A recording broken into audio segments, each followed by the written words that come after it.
ผู้บังคับหน่วยพัฒนาการเคลื่อนที่ 51 ตรวจติดตามโครงการก่อสร้างเส้นทางคมนาคมตามแผนงานโครงการประจำปีงบประมาณ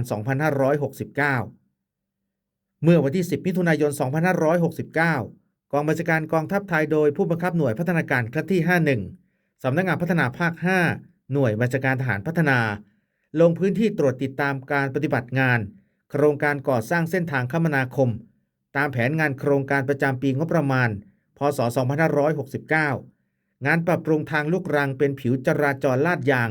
บ้านไซงามหมู่ที่ 8 ถึงบ้านโนนค้อหมู่ที่ 4 ตำบลกองโพนอำเภอนาตาลจังหวัดอุบลราชธานีเพื่อใช้เป็นเส้นทางสัญจรได้สะดวกปลอดภัยสามารถสัญจรได้ดีในทุกฤดูกาลเพิ่มประสิทธิภาพในการสัญจรให้กับประชาชนณพื้นที่เป้าหมายการพัฒนาตำบลกองโพนอำเภอนาตาลจังหวัดอุบลราชธานีขอบคุณภาพและข่าวจากฝ่ายกิจการพลเรือนหน่วยพัฒนาการเคลื่อนที่